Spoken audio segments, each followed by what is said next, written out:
अस्सलाम वालेकुम स्टूडेंट्स, कैसे हैं आप सब? ठीक ठाक हैं? आप देख रहे हैं चैनल सरवकार वहीद। हम लोग वीडियो बना रहे हैं एएफएनएस की गर्ल्स को कॉल्स आना शुरू हो चुकी हैं, राइट। और कुछ बच्चियों का इंटरव्यू है मंडे को और कुछ का ट्यूसडे को। ये इंटरव्यू चलेंगे कम से कम 12 से 10 दिन। और का जो डिफरेंट सिटीज़ की हैं लाहौर के अलावा, वो काफ़ी परेशान थी। कल परसों मुझे काफ़ी मैसेज कर रही थी कि सर हमें कॉल आएगी नहीं आएगी, क्या क्राइटेरिया है। तो बेटा अभी उम्मीद की किरण संभाल के रखें। एक दिन के अंदर उन्होंने सबको कॉल्स नहीं की, बल्कि वो कम से कम एक हफ्ते तक कॉल्स करते रहेंगे, फ्रिक्वेंटली कॉल्स आते रहेंगे। सेकंड पॉइंट ये है कि बहुत ज़्यादा गर्ल्स के अंदर ये शक शुबा है कि अगर हमें कॉल आ जाती है, बेटा अगर हमें कॉल आ जाती है तो क्या हम रिकमेंड है? ऐसा ज़रा भी गुमान नहीं लेके आना। आप लोग ऐसे रिकमेंड नहीं हो, लेकिन 80% आप रिकमेंड हो, 20% आपका रह चुका है। वो है ये final interview, sorry initial interview, then उसके बाद साइकोलॉजिकल टेस्ट, उसके बाद जो सा है आपका जो सा है वो मेडिकल वगैरह सब चीज़ें जहाँ से अपने क्राइटेरिया से गुजरना है। अब हम आते हैं इनिशियल इंटरव्यू जो आपका होने वाला है, राइट। उससे पहले हम एक स्टूडेंट से बात करने लगे हैं। हम उनसे रिक्वेस्ट करेंगे कि वो अपना नाम वगैरह ना बताएं और बस डिस्कशन करेंगे थोड़ी सी। उसके बाद जो है हम इंटरव्यू की तैयारी कराएंगे और उनका फेस भी हम आपको नहीं दिखाएंगे। अस्सलाम वालेकुम बेटा। वालेकुम अस्सलाम। कैसी हैं आप? ठीक हैं अल्हम्दुलिल्लाह। अच्छा बेटा, ये माइक पकड़ने हैं, ज़रा थोड़ी सी इन्फॉर्मेशन दें। उन गर्ल्स को बताएं कि इनिशियल टेस्ट में किस तरह के सवाल आए थे थोड़े बहुत, देन उसके बाद इनिशियल टेस्ट के बाद मेडिकल हुआ था, देन उसके बाद कितनी देर आपको वेट करना पड़ा इंटरव्यू की कॉल के लिए, थोड़ा बहुत बता दें समराइज करके। इनिशियल टेस्ट में वर्बल और नॉन वर्बल के क्वेश्चन सीरीज क्वेश्चन और वो जो बॉक्सेस वाले क्वेश्चन, यानी जो आपने बताए थे row and column, 3 rows 3 column और बाय वीडियो सर्च कर लें, पास हो जाएंगे जी। ठीक है, मैंने भी वही देखी थी। उसके बाद फिर तकरीबन 2 to 3 मंथ वेट किया, कॉल आई थी मुझे। मेडिकल हो गया था जी, मेडिकल उसी दिन हो गया था। तकरीबन 1 घंटा हमें वेट करना पड़ा था। ठीक है। फिर मैम आई थी और एक साथ कितनी बच्चियां फेल हुई थी अंदाजन, और कितने पास हुए थे अंदाजन? 50-50 था, यानी आधे पास हुए आधे फेल, ये हिसाब चला था। अब आपका 3 मंथ के बाद आपका इंटरव्यू की कॉल जी और मंडे को आपका इंटरव्यू जी। अब बेटा पॉइंट्स को डिस्कस करते हैं, लिख लें आप। सबसे पहली बात, आपको इंग्लिश में ऐसे और उर्दू में मजमून लिखना आना चाहिए। वो किस तरह का मजमून देंगे आपको? वो आपको देंगे इस तरह का मजमून जो कि थोड़ा डिफिकल्ट होगा। फॉर एग्जांपल मैं थोड़ा सा एग्जांपल देता हूँ, आप लोग भी ज़रा समझ लें किस तरह के ऐसे दिया जाता है इन्हें। वो आपको देंगे करप्शन के बारे में, ठीक है, इस तरह का दे देंगे। वो आपको दे देंगे पेट्रोलिज्म के बारे में। लास्ट टाइम एक ऐसे दिया था, वो था कि how can we control inflation in Pakistan, हम महंगाई को काबू में कैसे करें पाकिस्तान के अंदर। तो वो लॉजिकली पॉइंट्स आपको देंगे जिसके ज़रिए जिस बच्चे ने रिसर्च की होगी, थोड़ा बहुत हिस्ट्री को पढ़ा होगा, वो तो उसे लिख पाएगा, लेकिन जो लंबी लंबी छोड़ता होगा वो उसमें कुछ भी नहीं कर पाएगा। उसे लग रहा होगा माय हाउस या लास्ट ईयर स्कूल कॉलेज इस तरह का कोई ऐसे आने वाला है, तो ऐसा कुछ भी ऐसे आने वाला नहीं है। अच्छा, सबसे बड़ी प्रॉब्लम क्या है कि ऐसे आप अपनी मर्जी से एक्स्ट्रा नहीं लिख सकते। वो आपको एक पेज देंगे जिस पर लाइन लगी होंगी, जिस तरह छोटे बच्चों को पेजेस दिए जाते हैं। उस एक तरफ आपको इंग्लिश कैसे लिखना होगा, दूसरी तरफ उर्दू का, यानी जितनी लाइंस आपको अवेलेबल हैं उतनी लाइन में आपने उन्हें फिलअप करना है, उससे ज़्यादा आप नहीं लिख सकते। तो उसमें आपने क्या करना है, उसमें सिंपल सा पॉइंट बता रहा हूँ, आपने कोशिश करना है 2 या 3 पॉइंट्स को हाईलाइट करना है। एक ही पॉइंट को लेकर 12 लाइनों तक नहीं चले जाना। मिसाल के तौर पर हम कोई ऐसे लेते हैं, बताएं कौन सा ले ऐसे 12 लाइनें बना जी, चैनल करप्शन लेते हैं। अब क्वेश्चन पे सपोज करेंगे उससे आपको 20 लाइन्स दी हुई हैं। अब 20 लाइन्स में आप चाहते हैं कि 3 डिफरेंट परसेप्ट जो उनसे ना डिस्कस किए जाए।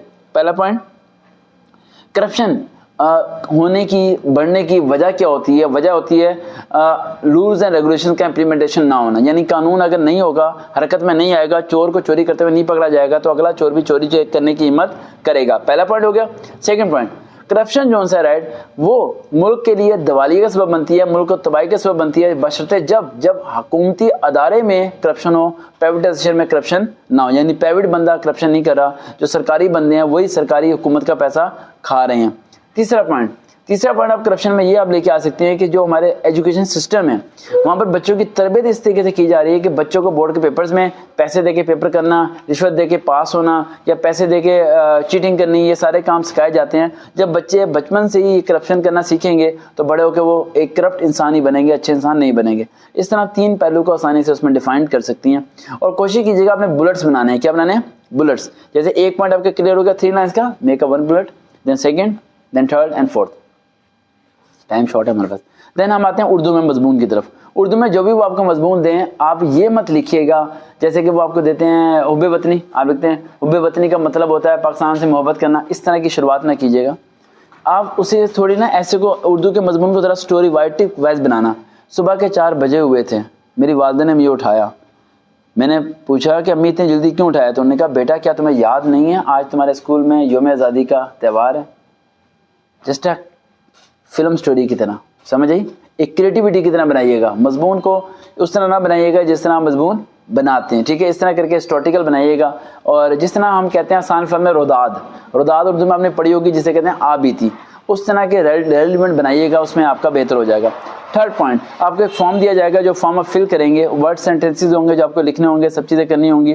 अब प्रॉब्लम यह है कि जो फॉर्म आप फिल करेंगे वही फॉर्म के क्वेश्चन वो आपके इंटरव्यू में पूछेगा।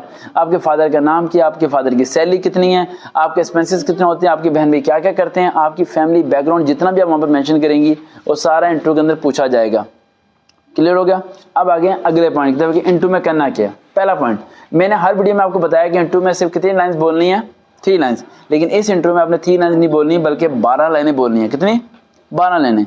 अब 12 लाइनें कौन कौन सी आप लेके आ सकते हैं, जरा सिंप्लीफाई करते हैं। आपका नाम, आपकी education, remember your last education, ठीक है? मैंने 7th क्लास यहाँ से की, मैंने 8th क्लास यहाँ से की, मैंने 9th क्लास यहाँ से की, एक लंबी स्टोरी सुनाने की जरूरत नहीं है, ठीक है? आपकी एज, आपकी हॉबी, आपकी लैंग्वेज, इंग्लिश, हिंदू, पंजाबी, तीनों लैंग्वेज आप बोल सकती हैं, ठीक है? समझ आ रही है? इस तरह करके आपने 12 लाइनें पहले ही घर में बना लेनी है, उन्हीं को अपने डिटो का भी बोल देना है। लेकिन जेब में रखिएगा इंट्रोडक्शन आपने 2 बनाने हैं, एक इंग्लिश में एक उर्दू में। इंग्लिश में जो बनाएंगे वो उर्दू में ना बनाइएगा।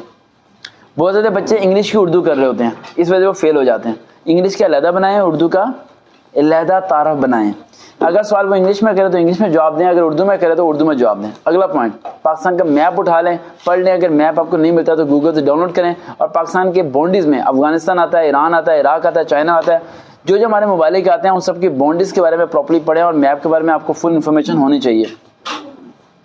अब आते हैं अगले पॉइंट की तरफ। इसमें जो नेगेटिव क्वेश्चंस होते हैं, अजीब से क्वेश्चन पूछे जाते हैं कि आपकी कोई कुछ ना कुछ पूछे जाते हैं, ठीक है? अब मैं क्या बोलूँ इसमें, ठीक है? तो कुछ ना, जो भी नेगेटिव क्वेश्चन होंगे उसका आपने एक ही आंसर देना है कि I don't want to share, I don't want to share. Kindly उस क्वेश्चन के आंसर ना दें, और अगर देना भी चाहते हैं तो पॉजिटिव फॉर्म में दें। जैसे कि वो आपसे पूछते हैं कि क्या कभी आपने किसी लड़के से बात की, आप कहोगे नहीं सर, कौन सा लड़का? आपने कहना यस सर, लड़के से बात की है, मैंने अपने फादर से बात की, मैंने अपने भाई से बात की है, मैंने अपने कज़न से बात की है। बहुत आती मेल पर्सनस, बैठ जो बच्चों, 3 मिनट रहते हैं अभी, ठीक है? इस तरह करके आप इस तरह का पॉजिटिव आंसर दे सकते हैं। लेकिन आपने किसी भी नेगेटिव क्वेश्चन पे स्माइल नहीं करनी, मुस्कुराना नहीं है और अपने फेस एक्सप्रेशन से शो नहीं करना कि आपको सवाल समझ आ गया। नेगेटिव क्वेश्चन पे आपने रूड बिहेवियर रखना है अपना, ठीक है? और उस क्वेश्चन का आंसर नहीं देना। अब आगे एक और पॉइंट, वो आपको कोई सिनेरियो बनाते हैं, बताते हैं कि भाई आप पाकिस्तान आर्मी के अंदर क्या चेंजिंग करना चाहती हैं, इन फ्यूचर आप क्या करना चाहती हैं, तो उसके पॉजिटिव पॉइंट दीजिएगा। जैसे कि मैं एक पॉजिटिव पॉइंट दे रहा हूँ, इसी को सारी गर्ल्स कॉपी पेस्ट मत कर लेना, खुद से भी थोड़ा क्रिएट करना, वरना कर भी लेना, कॉपी पेस्ट कोई फर्क नहीं पड़ता। मैंने ये पॉइंट आपको दे रहा हूँ कि आपको ये कहना चाहिए कि जो डॉक्यूमेंटेशन हो रही होती है जब चेकिंग, तो उसमें टाइम बहुत ज़्यादा वेस्ट होता है। अगर सारी डॉक्यूमेंटेशन हमारी कंप्यूटराइज होनी शुरू हो जाए तो फिर हमारा वक्त बच सकता है और हमारा टाइम वेस्ट नहीं होगा। ये चेंजिंग होनी चाहिए। ये नहीं आपने बोलना कि पूरा दिन बैठे हुए हैं, इंटरव्यू के लिए बुलाया 7 बजे, इंटरव्यू शाम 4 बजे हो रहा है, इतने दिन वेले बैठ के हम क्या करें। ऐसा रूड बिहेवियर आपने वहाँ पर नहीं करना और उनकी इंसल्ट करने की ज़रा भी कोशिश नहीं करनी। लास्ट 2 पॉइंट जिसकी वजह से आप फेल हो जाएंगे, आपने जो पढ़ा है ना वो आपको याद नहीं है। आइंस्टाइन का फॉर्मूला क्या है? Shelled equation of the motions क्या होती है? मिटोसिस मेयोसिस में क्या फ़र्क है? अरे डिस्कवरी ऑफ दी नहीं फेलियर इन दी किडनी, वो क्या होती है? पढ़ा है? वो सब पढ़ के जाना है। वो आपसे बायो के रेलिवेंट आपसे क्वेश्चन पूछेगा। अपनी पोस्ट के बारे में AFNS डिस्क्रिप्शन सर्च कीजिएगा, उसके बारे में पढ़ें कि नर्सिंग डिपार्टमेंट में क्या काम होता है, क्या सब चीज़ें होती हैं, उसे पढ़ के जाइएगा। यूट्यूब पर सर्च करें इंटरव्यू सर वकार विद, जितनी भी वीडियोस मिले उन तमाम को सुने, उन्हें याद करें, प्रैक्टिस करें। लेकिन वैसा इंटरव्यू आपका होने नहीं वाला, उससे डिफरेंट होगा। लेकिन वो इंटरव्यू के क्वेश्चन आपको हेल्प देंगे इस इंटरव्यू को पास करने के लिए। और लास्ट पॉइंट, अगर आप इंटरव्यू में पास होना चाहती हैं, dressing, your body language, gesture language, speaking style, and 5th point, your face expressions must be match when you are speak. जब आप बोल रहे हो तो ये सब चीज़ें मैच करनी चाहिए, देन आप पास हो सकते हैं। अच्छा गुड़िया, आप कुछ कहना चाहती हो हमारे अदारे के बारे में? फिर वीडियो क्लोज करते हैं। मैं यही कहूँगी कि I am thankful to you कि मेरे पास कोई भी और सोर्स नहीं था कि मैं जहाँ से तैयारी करती, और मैं अचानक ही बैठी थी तो यूट्यूब पे बस आपका चैनल आया, आपका फेसबुक से मैंने, बता सकती हूँ कहाँ से नंबर लिया है? नहीं नंबर नहीं बताना मेरा, नंबर नहीं बताना, ये बता दें कि जी नंबर बड़ी मुश्किल से जी, सर्च करके आप तक पहुंची। तो ये है कि उम्मीद पे दुनिया कायम है, just hope for the best. कहते हैं कि नंबर ही नहीं मिलता। मिल जाता है अगर कोशिश करनी है और आपके अंदर अज़म हो कि मैं कुछ करना चाहती हूँ। दादा कभी कोई चार्जेस लेता है इससे? नहीं नहीं, बिल्कुल भी नहीं। वालिदैन खुश हैं? जी बहुत खुश आपको हैं। नींद आ गई थी जब कॉल आई? मुश्किल से यही थी। इंशाल्लाह आप एक मुकाम तक पहुंचेंगी और अल्लाह ताला आपको मुकाम तक पहुंचाएगा, और हमारी नेक्स्ट मुलाकात जब होगी तो आप यूनिफॉर्म में होगी इंशाल्लाह। देखते हैं चंद सर वकार भाई, दोबारा मुलाकात होगी। अल्लाह हाफिज़। हाफिज।